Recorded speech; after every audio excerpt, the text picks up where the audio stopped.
ሆሳዕና በአርያም በሉ። በደንብ ድምፅ ጨምሩበት። አያችሁ፣ አሁን ትንሽ ድምፅ ቀነሰ። እንደገና ሲበሉ ሆሳዕና በአርያም። እሺ፣ የማቴዎስ ወንጌል ምዕራፍ 21 ቁጥር 9 ላይ ነው። ዛሬ እንግዲህ እሁዱ ሆሳዕና ነው። ለምንድን ነው ሆሳዕና የተባለው? ይሄንን ታሪክ የዛሬ ዓመት ሰው ቢጠይቃችሁ ለሰው ማስረዳት ይገባችኋል፣ ክርስቲያን እንደመሆናችሁ ማለት ነው። ምን ማለት ነው ሆሳዕና? የዛሬ እሁድ ለምንድን ነው ሆሳዕና የተባለው? ለምንድን ነውስ የምንሰበሰበው? ለምንድን ነው እንደዚህ አይነት ነገር የምንይዘው? ይህንን ሁሉ ትርጉሙን አውቀን ክርስቲያን የሚሰራውን አውቆ የሚሰራ ነው፣ በእግዚአብሔር አምሳል ስለተፈጠረ ማለት ነው። እና ይህንን እንድታውቁ ልብ ብላችሁ ስሙኝ። ለሁሉም እግዚአብሔር ከሁላችን ጋር ይሁን። ወቀሪቦ እግዚእ ኢየሱስ ኢየሩሳሌም በጽሐ ቤተፋጌ እንተገቦ ደብረ ዘይት። ጌታችን መድኃኒታችን ኢየሱስ ክርስቶስ ኢየሩሳሌም በቀረበ ጊዜ በደብረ ዘይት ጎን በሚሆን ቤተፋጌ ከሚባል ቦታ ደረሰ ይላል። ጌታችን መድኃኒታችን ኢየሱስ ክርስቶስ ከስቅለቱ በፊት ዓርብ ሊሰቀል እሁድ ማለት ነው። እሁድ ቀደም ብሎ ቅዳሜ ለእሁድ አጥቢያ ሌሊቱን ቤተፋጌ ከሚባል ቦታ ላይ ደረሰ። ማን? ጌታችን። በየት? በደብረ ዘይት አጠገብ። ስሙ ማን ይባላል? ቤተፋጌ። እዚያ ቦታ ላይ ሲደርስ ደቀ መዛሙርቱን እንዲህ አላቸው፣ ወይቤሎሙ እግዚእ ኢየሱስ ወምዝ ፈነወ እግዚእ ኢየሱስ ክልኤተ ማርዳይሁ። ከዚህ በኋላ ጌታችን መድኃኒታችን ኢየሱስ ክርስቶስ ከደቀ መዛሙርቱ ሁለት ተማሪዎቹን መርጦ እንዲህ አላቸው፣ ሁሩ ሀገረ ዘቅድሜክሙ፣ ወደፊታችሁ ወዳለው ሀገር ሂዱ። ወትረክቡ እድግተ እስርተ ምስለ እዋላ፣ ከውርንጫዋ ጋር የታሰረች አህያ ታገኛላችሁ። ፍትሕዎሙ ወአምጽእዎሙ ሊተ፣ እናቲቱንም ግልገሏንም ፈትታችሁ አምጡልኝ አላቸው። እመቦ ዘይቤለክሙ ምንተ ትገብሩ፣ እናንተ ሰዎች የታሰረ አህያ የምትፈቱ ምን እያደረጋችሁ ነው የሚላችሁ ሰው ካለ በሉ እግዚኦሙ ይፈቅዶሙ፣ ባለቤታቸው ጌታቸው ይፈልጋችኋል በሉ። ውእተ ጊዜ ይፌንውክሙ፣ ያን ጊዜ አህዮቹን ስትፈቱ ለምንድን ነው እነዚህን አህዮች የምትፈቱ የሚላችሁ ሰው ከመጣ ባለቤታቸው አምጡ ብሎናል በሉ። ሰዎቹም ይሰዷቸዋል። ወዝንቱ ኩሉ ዘኮነ ከመ ይትፈጸም ዘተብህለ በነቢይ በልዋ ለወለተ ጽዮን ነዋ ንጉሥኪ ይመጽእ ኀቤኪ ጻድቅ ወየዋህ እንዘ ይጽአን ዲበ እድግት ወዲበ እዋላ። ይህ ሁሉ የተፈጸመው እንደዚህ ያደረገው በነቢይ በዘካርያስ የተነገረው ትንቢት ይደርስ ዘንድ ነው። ምን የሚል? የጽዮንን ልጅ እንዲህ በሏት፣ እነሆ ጻድቅና የዋህ የሚሆን ንጉሥሽ በአህያዋና በውርንጫዋ ላይ ተጭኖ ወደ አንቺ ይመጣል ተብሎ በነቢይ የተነገረው ይፈጸም ዘንድ ጌታችን አህያ አምጡልኝ አለ። ወገብሩ አርዳይሁ በከመ አዘዞሙ እግዚእ ኢየሱስ፣ ደቀ መዛሙርቱም ጌታችን እንዳዘዛቸው ሄደው ወደፊታቸው ወዳለው ሀገር ሂደው አንዲት እናት አህያ ከነውርንጫዋ ታስራ አገኙ። ያችን አህያ ፈትተው ለጌታ አመጡለት። ወረሃኑ አልባሲሆሙ በላዕሌሆሙ፣ ቅዱሳን ሐዋርያት ልብሳቸውን መደረቢያቸውን ከአህዮቹ ላይ አነጠፉለት። ወተጽዕነ ዲቤሆሙ፣ ጌታችንም በሁለቱ አህዮች ተጫነባቸው። እናቲቱ ሁለት ነገር እናስታውላለን እንዴት አድርጎ እንደተጫናቸው። ግልገሊቱ ዝቅ ያለች ናት፣ እናቲቱ ከፍ ያለች ናት። እሱ ባወቀ ግን ከፍና ዝቅ ሳይሉ ሁለቱን እንደ በሬ ጠምዶ በአንድ ላይ ተጭኗቸዋል። አንድም ደግሞ ውርንጫይቱ ጭነት ያለመደች ናት። እሱ ሲፈቅድ ግን መጫን ያለመደችው ውርንጫ ጠባይ ኑሯት ተገዝታ ለሱ ታዘዘች። ከቤተፋጌ እስከ ቤተ መቅደስ 16 ምዕራፍ ነው። አንድ ምዕራፍ የሚባለው የወንድ የሴት መልክ የሚለዩበት ቦታ ነው ይላል። ያ ማዶ ገሌ ነው፣ ያቺ ማዶ ገሊት ናት የሚባልበት ቦታ ዓይናችን ሰው መለየት እስከሚችልበት ያለው ርቀት በመጽሐፍ ቋንቋ አንድ ምዕራፍ ይባላል። ከቤተ ፋጌ እስከ ቤተ መቅደስ ድረስ 16 ምዕራፍ ነው። ጌታ ሰው መሆኑን ለማጠየቅ ተመቸኝ ብሎ ሁሉን አይጠቀምምና 14ቱን በእግሩ ሄደ። 2ቱን ምዕራፍ በእናቲቱ ሄደ። 2ቱን ምዕራፍ በእናቲቱ ከሄደ በኋላ መቅደሱን 3 ጊዜ ዙሮ በውርንጫይቱ ገብቷል። ይህ 16 ምዕራፍ ይሆናል። ከዚህ በኋላ ይህንን ሲያደርግ በአህያ ላይ ተጭኖ ሲሄድ ሌሎቹ ሕዝቦች ምን አደረጉ? ወነጸፉ አልባሲሆሙ ውስተ ፍኖት፣ እንኳን አንተ የተጫንክባት አህያ እንኳን መሬት ልትነካ አይገባትም ብለው ለአህያይቱ ልብሳቸውን አነጠፉለት። ሐዋርያት ከአህያይቱ ላይ ነው ያነጠፉ። ሕዝቡ ደግሞ ምን አደረጉ? ለአህያይቱ አነጠፉላት። አህያይቱ በመሬት ላይ አትሄድም ብለው። አንዳንዶቹ ደግሞ ምን አሉ? ወቦ ካልአን ሕዝብ እለመተሩ አይጹቀ ይላል። ሌሎቹ ደግሞ ሙስተዕፀው። ሌሎቹ ደግሞ ምን አደረጉ? ከወይራው ይኸው እንደዚህ ከዘንባባው በዕለቱ ጌታ ተቆርጦ የተመሰገነበት ዛፍ ነው። ይሄ 3 አይነት ዛፎች ናቸው የሆሳዕና ዕለት ጌታ የተመሰገነባቸው። ልብሳቸውን ማንጠፍ ያልቻሉ ሰዎች ደግሞ ቅጠል እየቆረጡ አነጠፉለት። አንዱ ዘንባባ ነው፣ አንዱ ወይራ ነው፣ አንዱ ደግሞ ምንድን ነው? ተምር ይባላል። የተምር ዛፍ ነው። እነዚህ 3ቱን አነጠፉለት። ከዚያ በኋላ በፊት ያሉትም እለሂ ያሐውሩ ወለሂ ይተልው፣ አህያይቱን እየመሩ የሚሄዱ ነበሩ። ከአህያይቱ በኋላ የሚከተሉ ነበሩ። አህያይቱን የሚመሩትም ሆሳዕና ለወልደ ዳዊት ይላሉ። አህያይቱን የሚከተሉትም ሆሳዕና ለወልደ ዳዊት፣ ለዳዊት ልጅ ሆሳዕና መባል ይገባዋል። ሆሳዕና ቡሩክ ዘይመጽእ በስመ እግዚአብሔር፣ በእግዚአብሔር ስም የሚመጣ ቡሩክ ነው። ሆሳዕና በአርያም፣ በአርያም ለእርሱ ምስጋና ይገባል እያሉ አመሰገኑት። ሕፃናት ተሰብስበው በዛሬ ቀን ጌታችንን ሆሳዕና በአርያም፣ ሆሳዕና በአርያም እያሉ አመስግነዋል። ሕፃናት የሚባሉት እንደነዚህ ሕፃናት ብቻ አይደለም። የ40 ቀን ሕፃናት ቤተ መቅደስ በብሉይ ኪዳን ቤተ መቅደስ መግባት የሚቻለው በ40 ቀን ነው። 40 ቀን መዋዕለ ንጽሕ ተፈጽሞላቸው ቤተ መቅደስ የገቡ ሕፃናት እናታቸው ልጄ ምን ሆነ እያሉ እየደነገጡ የ40 ቀን ሕፃን አፉ ሲፈታ ያስደነግጣል።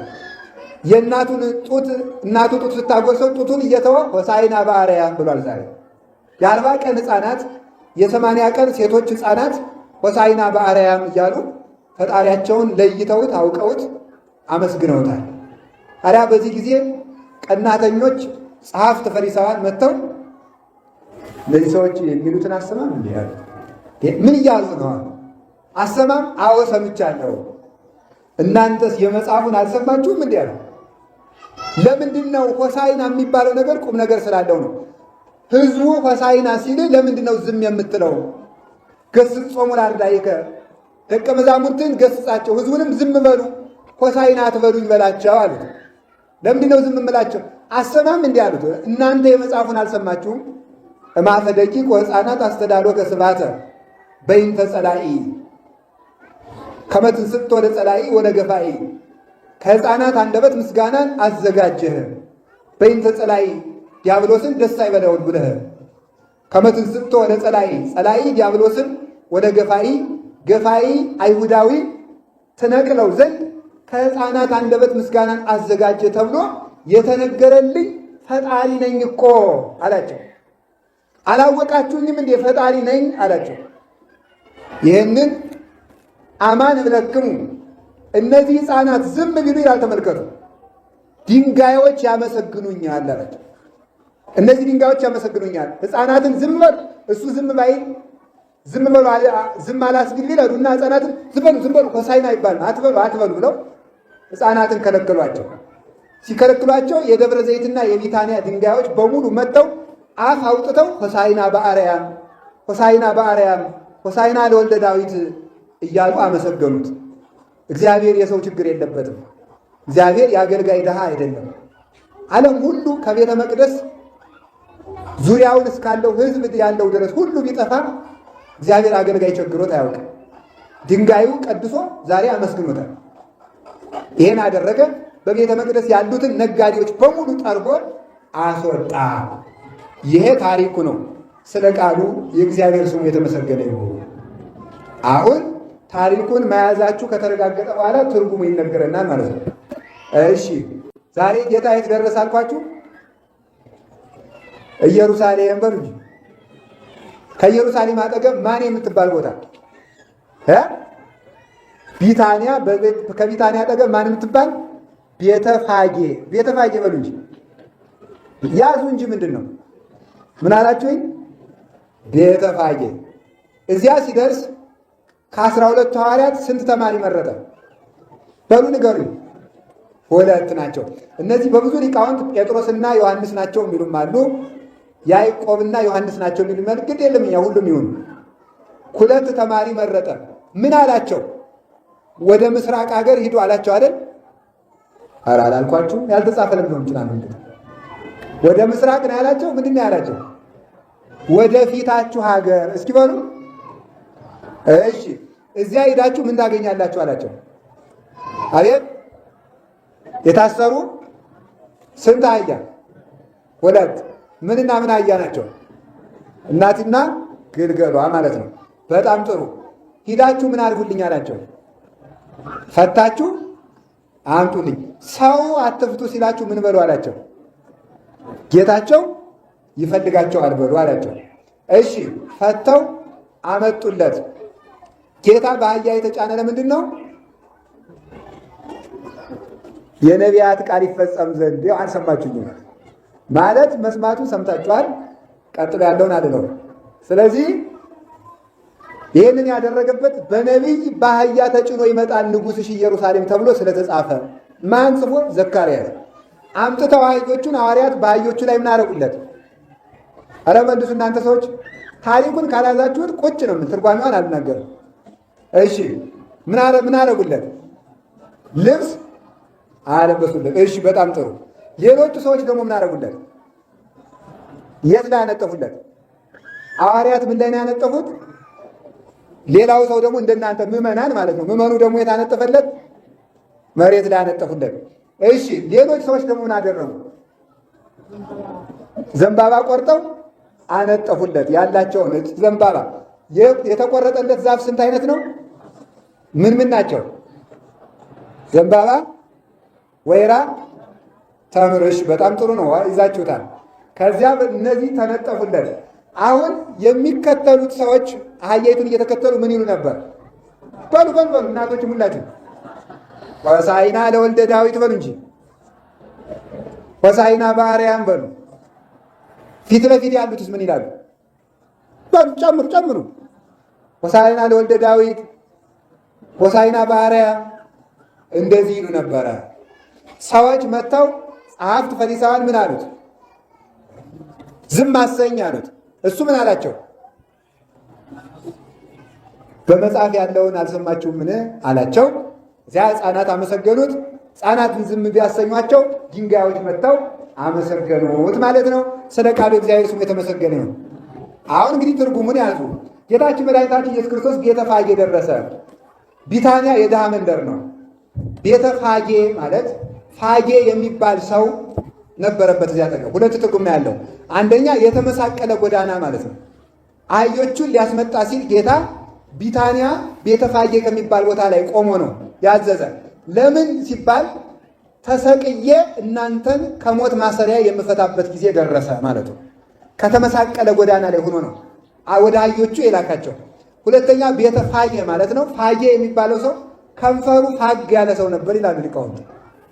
ከንፈሩ ፋግ ያለ የተሰነጠቀ ነበርና በሱ ስም ፋጌ ተብሎ ተጠርቷል። እዚያ ቦታ ከድሆች መንደር ላይ ቆሞ መልአኩ እናንተን ከድህነት ላወጣችሁ መጥቻለሁ፣ ከነፍስ ድህነት ላወጣችሁ መጥቻለሁ ማለቱ ነበረ። እዚያ ሲደርስ ወደፊታችሁ ሀገር ሂዱ፣ ብሎ አዘዛቸው። ይሄ በጣም በጣም በጣም በጣም ችግር የሆነ ትእዛዝ ነው። ኪሎ ሜትሩ አልተነገረም። የስንት ቀን ጎዳና እንደሚወስድ አልተነገረም። መታዘዝ በጣም በጣም ችግር ነው። በጣም በጣም ትዕግስትን የሚጠይቅና እምነትን የሚጠይቅ ነው። አሁን ለምሳሌ መቼስ እንግዲህ ክርስቶስ አስተምሯል። ዛሬ ደግሞ በክርስቶስ ቤተክርስቲያን የምናስተምራችሁ እኛ ነን። ለካህናት ትታዘዛላችሁ። አሁን እኔ ዝም ብዬ ወደፊታችሁ ሂዱና የሆነ በግ አምጡልኝ ብላችሁ አሁን ትሄዳላችሁ? ዝም ብሎ ወደፊታችሁ የስንት ሰዓት መንገድ ነው አትሉም? ቢያንስ እንላለን። የስንት ሰዓት መንገድ ይፈጃል? በጎችስ የማን ናቸው ይባላል አይባልም? ይባላል። በግ ብናጣስ አይባልም? ይባላል። ሃይማኖት ማለት ዝም ብሎ ሳይጠራጠሩ መቀበል ነው። መታዘዝ ማለት እሱ ነው። የሐዋርያት ትእዛዛቸው ይገርማል። ወደፊታችሁ ሂዱ አላቸው፣ ሄዱ። አህያም አገኙ። በዚህ ዓለም ላይ ትልቁ ከእግዚአብሔር ጋር የሚያገናኝ መስመር መታዘዝ ነው። መጀመሪያም ከሲኦል የወጣ ነው ባለመታዘዝ ነው። ሔዋን ስላልታዘዘች ሞትነ፣ እመቤታችን ስለታዘዘች ዳን። አዳም ስላልታዘዘ ጠፋን፣ ክርስቶስ ስለታዘዘ ዳን ማለት ነው። አለመታዘዝ ያመጣብንን ዕዳ መታዘዝ አጠፋልን። ትዕቢት ያመጣብንን ዕዳ ትሕትና አጠፋልን። ካዛዥና ከታዛዥ ማን ይበልጣል? ማን ይበልጣል? እውነታችሁን ነው። ካዛዥና ከታዛዥ ማን ነው የሚበልጥ? ታዛዥ ነው የሚበልጥ። የሉቃስ ወንጌል ምዕራፍ 2 ላይ ጌታ ለእመቤታችን እየታዘዘ አደገ ይላል። ከእመቤታችንና ከጌታ ማን ይበልጥ ነው? እስኪ ንገሩኝ። ጌታ ነው የሚበልጠው። ፈጣሪ ነው እሱ፣ እሷ ፍጡር ናት። ጌታ እንደውም ሊቃውንቱ የሚላሉ ይህንን አንቀጽ ሲተረጉ ክርስቶስ ለሰው እየታዘዘ ስላደገ ከአባቱ አላነሰም። አንተም ለሰዎች ስለታዘዝክ ስለተላክ ሰዎች የበለጡ አይምሰልህ፣ አንተ የተዋረድክ አይምሰልህ። ለዚህ ነው ጌታ ለሐዋርያት ምን አላቸው? ከእናንተ ታላቅ መሆን የሚፈልግ ሰው ካለ የእናንተ ታዛዥ ይሁን ያለ። ከእናንተ ታላቅ መሆን የሚፈልግ ሰው ካለ ታዛዥ ይሁን ናላቸው። የሚገባችሁን ሰርታችሁ ከጨረሳችሁ በኋላ የማንጠቅም ባሪያዎች ነን በሉ አለ። ስለመታዘዝ አንድ ታሪክ ልንገራችሁ። አንድ መነኩሴ እንዲያደረገ ደቀ መዝሙሩን ምን ይለዋል? መቃብር ቤት ነው የሚኖር።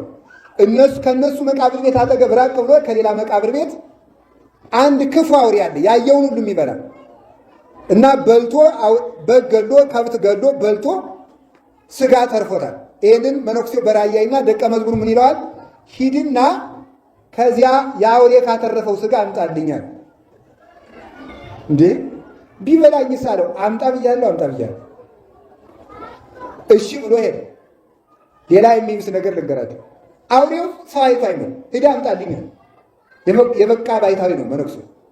ኋላ ያ መነኩሴ እሺ ብሎ ሲሄድ ቆይ ረስቸዋለሁ፣ እንዲያውም ሄደ አስረህ አምጣዋል። ስጋውን ይዞ ሲመጣ አውሬው ዝም ይለዋል ወይ? ሌላ ጥያቄ ነው። ደግሞ ጭራሽ አስራ ይዘውናል። አናብስት ቢሆኑ የአውሬ የማይፈጀው የለም፣ እንደ ደራጎን ያለ ነው። ኋላ ሲመጣብኝ ምን ልበለዋል? አባ ጳውሎስ ነው የሚባል መነኩሴ። አባ ጳውሎስ ይዘውና ብለውኛል በለዋል። እሺ ብሎ ሲሄድ ሊበላው ሲመጣ እኔ አይደለሁም አባ ጳውሎስ ነው የላከኝ ስጋውን አምጣ ብሏል። ኋላ ስሙን ሲጠራ ሸሻ አለ። እሱ ተከተለው። ሲሸሽ ምን አለው መሰላችሁ? እኔ አይደለሁም እንኳ አባ ጳውሎስ አስራ ይዘና ብለው ይነዋል። ከዚያ አውሬው መጥቶ አንገቱን ሰጠው ለዚያ ደቀ መዝሙር። አንገቱን ሲሰጠው እየጎተተ ይዞት መጣ። ይዞት ሲመጣ ደግሞ እኔ እኮ በታዛዥነቴ አውሬ አስር የማመጣ ላይ ብሎ ደግሞ ትዕቢት እንዳይሰማው አንተ ወራዳ ደግሞ አውሬ ብለህ አውሬ እየጎተትክ ታመጣ ብለው ደግሞ በዱላ ይደንቃል እኮ እንደ አባቶቻችን እኮ። ለምን ትዕግስት እንዲለምድና እንዳይታበይ ነው። እኔ እኮ በጸሎቴ እኮ አውሬ የማስር ሰው ነኝ እንዳይመጻደቅ ደግሞ አውሬ አምጣልኝ ብያለሁ ብለው ደበደቡ። መታዘዝ ዓለምን ያድናል፣ እምቢት ዓለምን ያጠፋል። የድነት ሁሉ መሰረት እሺ ነው። እስኪ እሺ በሉ። አንድ ሊቅ የተናገረው ልንገራችሁ። እምቢ ማለት የሕፃናት ጠባይ ነው ይላል። እስኪ በሉ እምቢ ማለት በሉ የማን ጠባይ ነው? ለምን ሕፃናት መጎርመሳቸውን የሚያውቁት እምቢ በማለት ነው። ድሮ እሺ የነበሩት መከበራቸውን የሚያረጋግጡት ምን ነው? እሺ እምቢ አጥና እምቢ። ወደ 14 15 ዓመት የሆነው ወጣት ምን ያደርጋል? መብት እየተከበረ ነው አይደለም፣ ቤተሰቡ ያከብረኛል አይደለም የሚለውን የሚፈትነው እምቢ በማለት ነው። እና በአይምሮ ሕፃን የሆኑ ሰዎች ባለመታዘዝ ክብራቸውን ይገልጣሉ። የሚከብሩ ግን የሚታዘዙ እንጂ እምቢ የሚሉ አይደለም። ስለዚህ ሳይጠራጠሩ መታዘዝ፣ ሳይመርጡ መታዘዝ። ሳይመርጡ እገሌ የተከበረ ሰው ነው፣ እገሌ ታናሽ ሰው ነው ሳይሉ፣ ሰው ሳያዩ፣ ፊት አይቶ ሳያደሉ ለማንም ሰው ሳይመርጥ የሚታዘዘው ትልቅ በረከት ያገኛል። ሐሳብ መርጦ መታዘዝም አይገባም። ይሄንን እታዘዛለሁ ይሄኛውን ግን አላደርገውም። አሁን ልንገራችሁ፣ እያንዳንዳችን እንዲነካብን የማንፈልገው ነገር አለ። አሁን ለምሳሌ እዚህ ውስጥ ሁሉም ሰው ይታዘዛል። አንዲት እናት በቀደም መጥተው እንዲህ አሉ፣ አሁን እኮ ክርስቲያን ወጣት እኮ የለም፣ እናንተ እኮ ክርስቲያኑ አለ መስሏችኋል።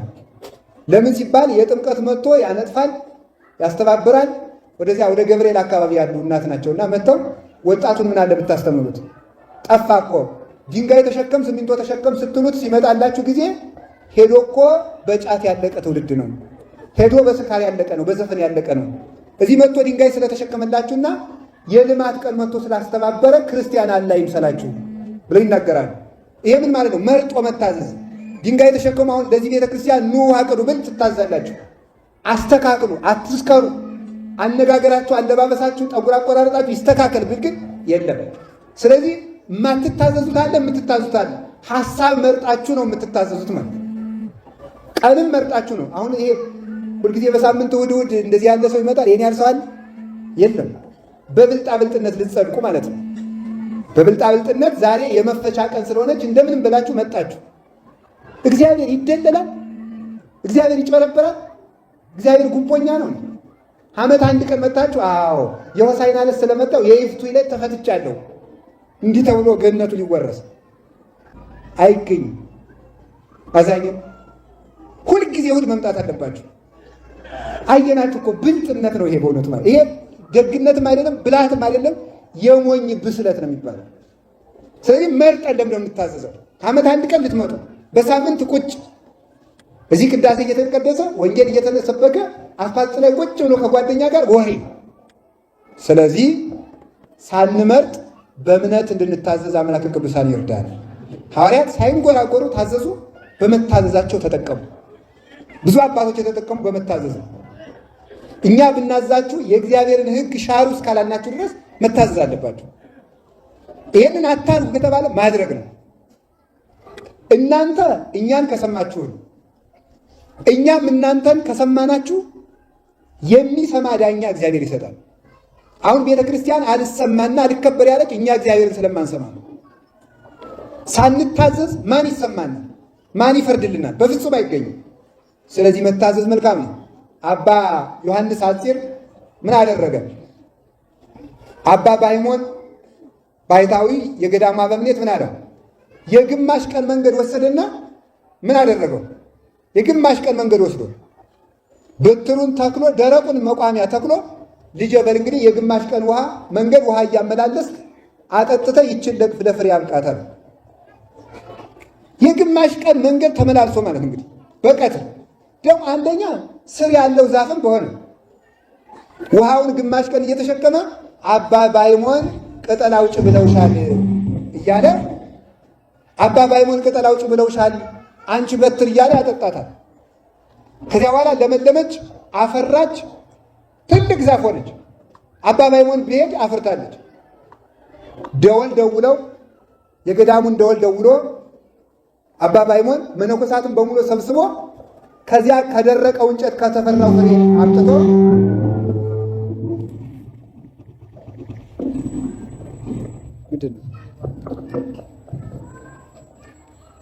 ከፍሬው አምጥቶ ለገዳሙ መነኮሳት የመታዘዝ ፍሬ ብሉ ብሎ አበላቸው። ደረቁ ለፍሬ በቅቶ ማለት ነው። ስለዚህ መታዘዝ ነው ያለው እንጂ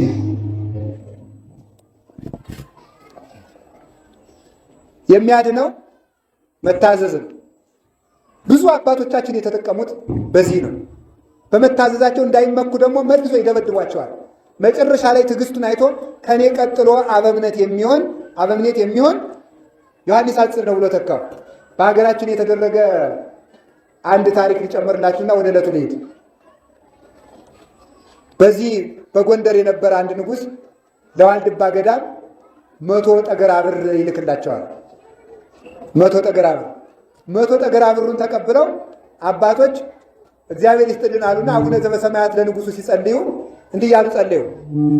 እየተዳደሩ ሲጸልዩ አቡነ ዘበሰማያት ይቀጸልዩ፣ አባ ገሌ ደግሞ ይትቀደስ ስምከ ይጸልዩ፣ ደግሞ አባ ገሌ ትምጻ መንግስት ከጸልዩ። አንዲቱን አቡነ ዘበሰማያት ተካፍለው ማለት ገንዘቡን ንቀውት ማለት አንዲቱን አቡነ ዘበሰማያት ይትቀደስ ስምከ አንድ ሰው የሚጸልዩ ምን ብሎ ነው? አቡነ ዘበሰማያት ብሎ ቁጭ፣ ያየው ደግሞ ትምጻ መንግስት ከብሎ ቁጭ ይላል ማለት ነው። ኋላ እንደዚህ አድርገው ሄዱ። መነኮሳት ተቀበሉ ሳንቲሙን። ለገዳሙ አደረሳችሁ አለ ንጉሥ። ምን አሏችሁ?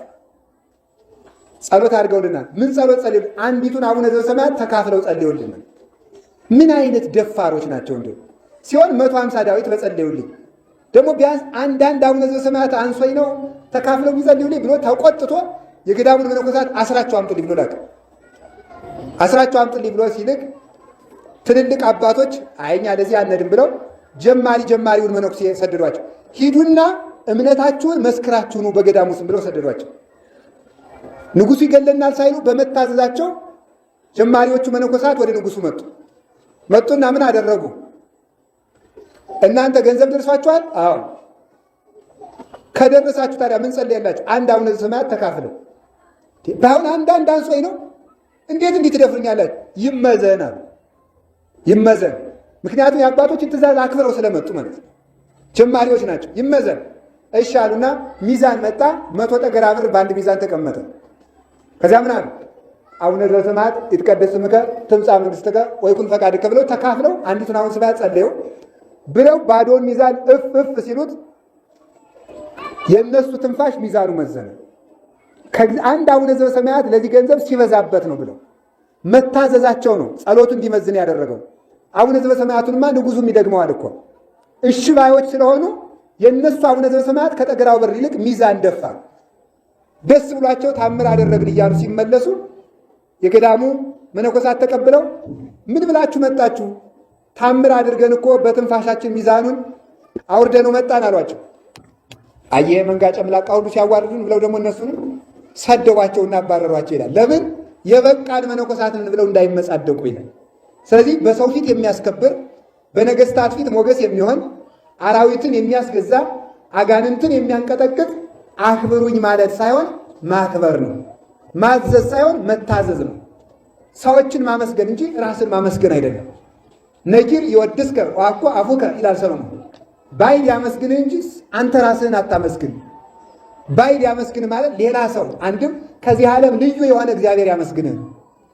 ባይሪው ከዚህ ዓለም ልዩ የሆነ እግዚአብሔር ያመስግን እንጂ አንተ ራስህን አታመስግን ብሎ ይናገራል። እና መታዘዝ ያከብራል። ሚስት ለባሏ ታዘዙ፣ ባል ለሚስት ታዘዙ። ሌላው ቀርቶ ለልጆች መታዘዝ ልመዱ። ለሕፃናት እናንተ እየታዘዛችሁ ካላያችኋቸው እነሱ ነገ እናንተን አይታዘዙም። እና መታዘዝን የሚወደው መታዘዝ ነው። ዛሬ ያልታዘዘ ነገ የሚታዘዝ፣ ዛሬ ለካህን የማይታዘዝ ዲያቆን ነገ እሱ ቄስ ሲሆን የሚታዘዘው ዲያቆን አያገኝም። ሁሉም የዘራውን ያጭዳል። ዛሬ የመታዘዛችን የሚታዘዝ ትውልድ ያስተካል። ሐዋርያት ታዘዙ፣ ሄዱ። ምስጢሩ ግን ምንድን ነው ስትሉኝ፣ እነዚህ አህዮች የእኛ የሰዎች ምሳሌ ናቸው። አንዳንድ እያላችሁ ሳታልቁ ቶሎ ትምህርት የሚጨርስ ይሻለኛል። እነዚህ አህዮች ሌላ ቦታ እስከ 6 ሰዓት ነው የሚቆየ የሆሳዕና ዕለት በእውነቱ ማለት ነው። እኔ አላቆያችሁም፣ ግን እናንተ እስክትለምዱት ድረስ እንደዚያች ለቅድም ቆይ እነግራችኋለሁ። ስለዚህ እነዚያ 2 አህዮች የተባሉት እኛ ነን፣ ሰዎች ነን። የታሰሩ አህዮች የተባሉት በመርገም በሞት በሕማም የታሰርን እኛ ነበርን። በአዳም መርገም የታሰርን እኛ ነን። ፈታችሁ አምጡልኝ ያለ ጌታ ዓለምን ሁሉ በድንቁርና የታሰረውን በወንጌል፣ በባርነት የታሰረውን በልጅነት፣ በክደት የታሰረውን በሃይማኖት፣ በደዌ የታሰረውን በፈውስ፣ እንደገና ደግሞ በኃጢአት የታሰረውን በክህነት እየፈታችሁ አምጡልኝ ማለት ነው። ሂዱና አምጡልኝ ያላቸው ይሄንን ነው። ጌታ ያልታሰሩ አህዮች እያሉ የታሰሩ አህዮችን የመረጠበት ምክንያት ጻድቃንን ያይደለ ኃጥአንን ሊምር የመጣ ፈጣሪ ስለሆነ ነው። ባለመድኃኒትን የሚፈልጉት ጤነኞች አይደሉም በሽተኞች ናቸው እንጂ እንዳለ ለጻድቃን ሳይሆን ለኃጥአን የመጣ ጌታ መሆኑን ለማመልከት ያልታሰሩ አህዮች እያሉ የታሰሩ አህዮችን መርጦ እነዚያን ፍቱልኝ ብሎ አላቸው። አህያ የተባለ አህያ አንደኛ አይምሮ የላትም። አይምሮ ቢስ የሆኑ እውቀት የጎደላቸው ሰዎች አህያ ይባላል። እውቀት የጎደላቸው ሰዎች እንደዚህ እውቀት ያጡ ሰዎችን ነው በእውቀት ፍቷቸው ማለቱ ነበረ። ቅዱስ ሳዊሮስ ነው እንዲሁ የተጎረጎረው። አይምሮ ቢስ ሆነው ነበርና አይሁድ ይላል። እውቀት ያጡ ሰዎች እንደ አህያ አይምሮ የሌላቸው አህያ የተናቀች እንደሆነች የተናቀ ስራ የሚሰሩ እነዚህ በአህያ ተመስለዋል። በኃጢአት በክደት በርኩሰት በልማድ ኃጢአት የታሰሩ መጽሐፈ መነኮሳት ከኃጢአት ሁሉ ልማድን ፍራ፣ ከኃጢአት ብቻ አይደለም ከሰይጣን ይርቅ ልማድን ፍራ ብለው የሚናገሩት ለዚህ ነው። የለመደ ልማድ በጣም አስቸጋሪ ነው። አሁን መሮጥ የለመደ ሰው መቀመጥ አይወድም። ማውራት የለመደ ሰው ዝም ማለት አይወድም። ልማድ ክፉ ነው። መዝፈን የፈለገ ሰው መዘመር እንዴት ይቻለዋል? ማማት የፈለገ ሰው ቢያንስ ሐሜት አይሆንብኝ እንጂ ብሎ ያማል እንጂ አይተወውም። ስለዚህ ተመልክ፣ ልማድ ክፉ ነው። በእንደዚህ ያለ የታሰረውን ሁሉ ፈታችሁ አምጡ አላቸው። ከማይሰረ ክደት የምንፈታበት ጊዜ ስለደረሰ ሄደ፣ ሊፈታቸው ሄደ። አህዮቹ እሺ ብለው ተፈቱ። እሺ ብለው ሳይራገጡ ምን ሳይሉ ተፈቱ። አሁን ዛሬ ከአህያ እንብሳለን አንብስ? እስቲ ንገሩ። በጣም እንብሳለን። እናንተ ዝም ብትሉ እኔ እነግራችኋለሁ። እኔ እንዲያው እወዳችኋለሁ እንጂ አልፈራችሁ። እውነቴን ነው። ከአህያ ብሰናል። ለምን? አህያ ልፍታሽ ሲሏት አልተራገጠችም። እናንተ እንፍታችሁ ብንላችሁ ትራገጣላችሁ። መራገጥ ምንድን ነው? አትስረቅ፣ እምቢ መስረቅ። ደግሞ ጠበቅ ያለ ትምህርት ወይም ስብከት ከምን ዝም ብለው ይጨቀጭቁናል። ዝም ብለው እነሱ ማን ሆነ ነው ትላላችሁ። በሉ እኔ የምጨንቀኝ በሉ። ነገ የሚያዋጣችሁን እነግራችኋል። የሚያድናችሁን በክርስቶስ ቀኝ የሚያቆመው። ዛሬ ሰው ለንስሐ አባት አይታዘዝ። እስኪ ንስሐ አባት የሌላችሁ እጃችሁ ነው። ንስሐ አባት የሌላችሁ እንዳትዋሹ። ደግሞ እግዚአብሔር ቤት ብላችሁ ዋሹ። ተመስገን ነው። አውጡ እንጂ ከፍ አድርጉት። በሞት ከፍ አድርጉት። እሺ። ስለዚህ ትፈታላችሁ አትፈቱ? መልሱ። ሁላችሁም አሁን ትፈታላችሁ አትፈቱ? ወይ አንፈታም ወይ እንፈታለን በሉ። ኧረ ተው እናንተ ሰዎች፣ አህያ በተፈታበት ቀን አንፈታም አትበሉ።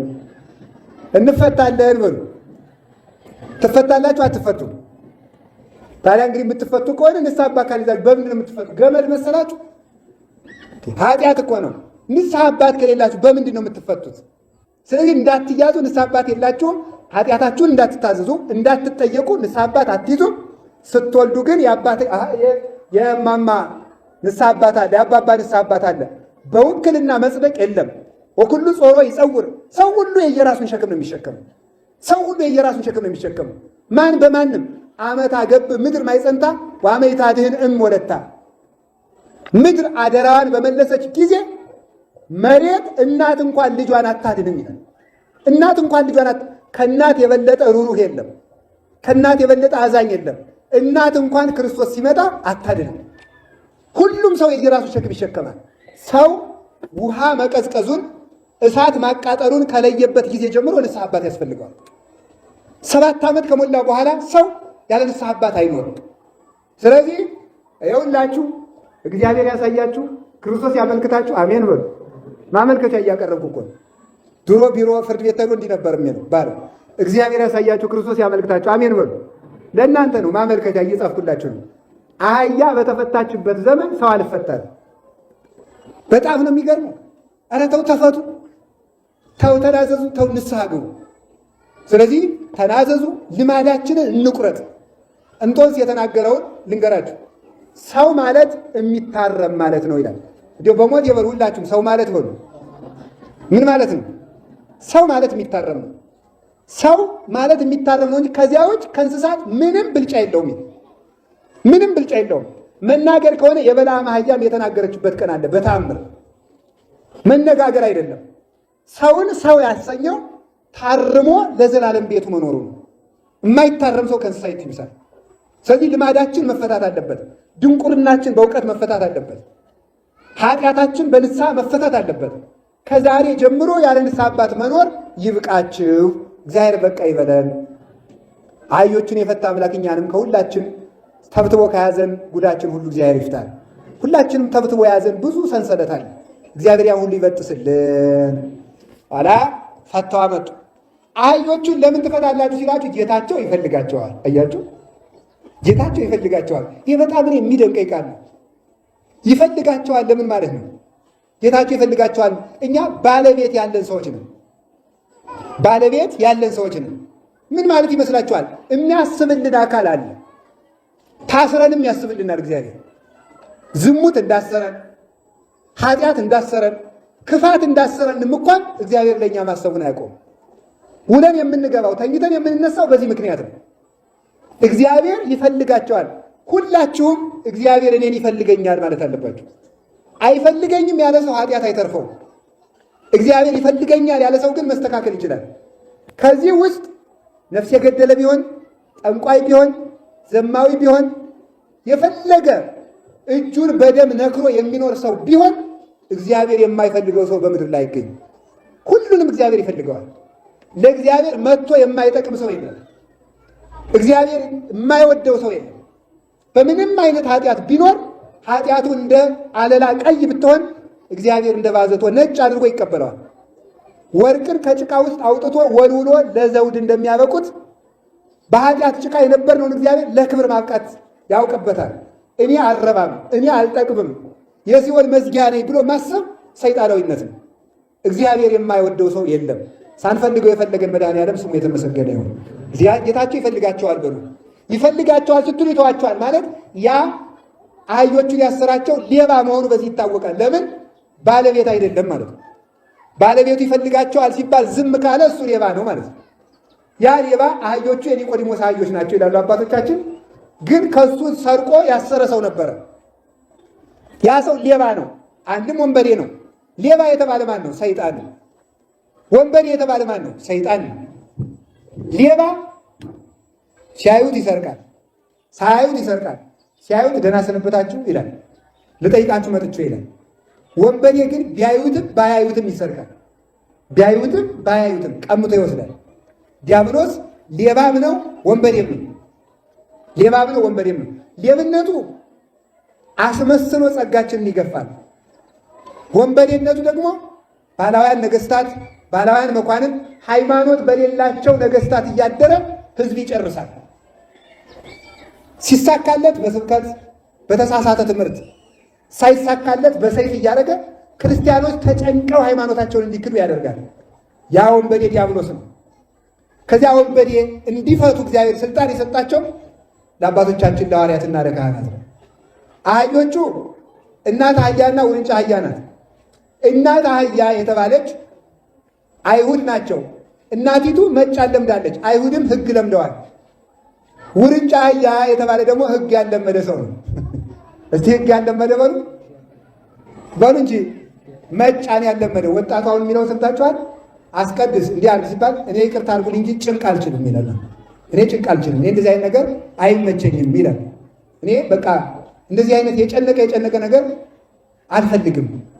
በቃ ጌታ ተሰቀለ እንደዚህ አይነት የጨነቀ ታሪክ ራሱ አትንገሩኝ ይላል ዝም ብሎ ማለት ነው። ይሄ ምን ይባላል? ውርንጫ አህያ ይባላል። መጫን ያለመደ ማለት ነው። ይሄው ነው መጽሐፍ ላይ የተተረጎመው ነው የነገርኳችሁ ማለት ነው። መጫን የለመደ ማለት ህግ የለመደ ነው። ህግ የለመደ ስለዚህ መጫን መልመድ አለብን። ምንድነው የምንጫነው? የእግዚአብሔር ህግ። የእግዚአብሔር ህግ ቀላል ሸክም ነው። ከዲያብሎስ ቀንበር ያወጣን ዘንድ የእሱን ቀላል ሸክም በላያችን ላይ ጭኗል።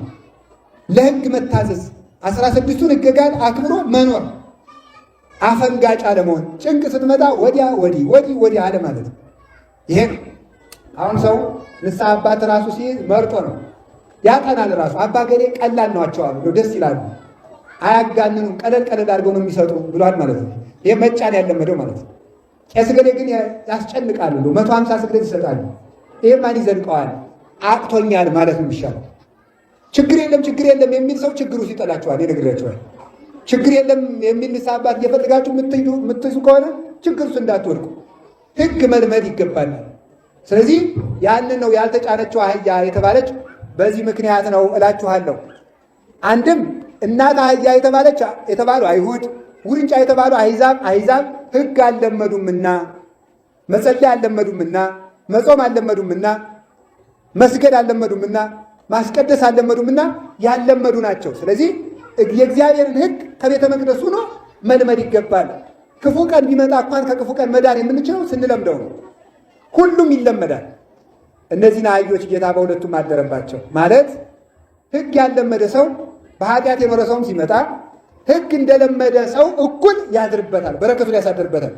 እንዲህ እንላለን፣ ኢይበል ፈላሲ ዘገባ ሀበ እግዚአብሔር ይፈልጠኒኑ እምሕዝቡ። ኢይበል ፈላሲ ዘገባ ሀበ እግዚአብሔር ይፈልጠኒኑ እምሕዝቡ። ፈላሲ ቅዳሴ ስንገባ መጀመሪያ የምንላት ናት። በዜማ ስለምትባል በግዕዝ ቋንቋን ላታውቋት ትችላላችሁ። ፈላሲ ስደተኛ ሰው ካለ እግዚአብሔር ይለየኛል አይበል ይላል።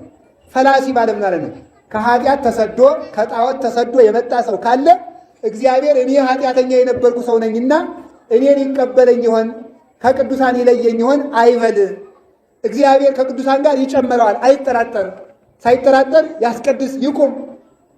ከየትኛውም የኃጢአት ጭቃ ወጥቶ ከመጣ እግዚአብሔር ከቅዱሳን ጋር እኩል ያከብረዋልና ኢይበል ፈላሲ ዘገባ ከኃጢአት ተሰዶ ከወገን ተለይቶ ከኃጢአት ሀገር ተሰዶ የመጣውን ሰው እግዚአብሔር ከወገኖቹ አይለየውም ብሎ ይናገራል። ሁለቱም አደረባቸው። 14 ምዕራፍ ተጫነ። 14 ምዕራፍ 10ቱ ትእዛዛት ወይም 10ሩ ሕግጋት ናቸው። ከኔ ከእግዚአብሔር በቀር ሌላ አምላክ አታምልክ፣ አትስረቅ፣ አትመንዝር፣ ሰንበትን አክብር የሚለው እነዚህ 10ሩ ናቸው። 4ቱ ኪዳናት የሚባሉ አሉ። ኪዳነ ኖህ፣ ክህነተ መልከ ጼዴቅ፣ ግዝረተ አብርሃም፣ ጥምቀተ ዮሐንስ እነዚህ ናቸው 14ቱ። ሁለቱ ምዕራፎች በእናቲቱ አህያ የሄደባት ሁለቱ ምዕራፎች ደግሞ ምንድናቸው? ሰውን መውደድና እግዚአብሔርን መውደድ ናቸው። እነዚህ ሁለቱ አይቀሩም። 16ቱን ትእዛዛት 10ሩን ትእዛዛት ያከበረ 4ቱን ኪዳናት ብሉይ ኪዳንን ያከበረ ፍቅረ ቢጽና ፍቅረ ቢጽን ሰውና እግዚአብሔርን መውደድን የምታስተምር ወንጌልን የፈጸመ ሰው ካለ ከዚያ አንድ ዙር 3 ጊዜ ዙሮ አንድ ዙር በአህያዋ የሚለው አንድነት ሶስትነት ነው። የሥላሴን አንድነት ሶስትነት ያመነ ሰው ክርስቶስ አድሮበት ይኖራል ለማለት ነው። ልብሳቸውን ያነጠፉለት ምንድን ነው? ልብሳቸውን ያነጠፉለት ከአህያይቱ ላይ ልብስ የተባለ የሐዋርያት ትምህርት ነው። አንድም ልብስ የተነጠፈ ልብስ ገመናን ይሸፍናል። ገመና የሚሸፍን አምላክ ነኝ ሲል ነው ይላል። ገመናን የሚሸፍን አምላክ ነኝ። አሁን ሁላችንም የሰራነው ኃጢአት ግንባራችን ላይ ቢጻፍ ቆሞ የሚያስተምርም አይገኝ፣ ቁጭ ብሎ የሚማርም አይገኝ። ሁላችን ቤታችን ሄደን ቁጭ ነበር የምንለው። ድሮ ጌታ ከመወለዱ በፊት ሰዎች ኃጢአት ሲሰሩ ከግንባራቸው ላይ ይወጣል።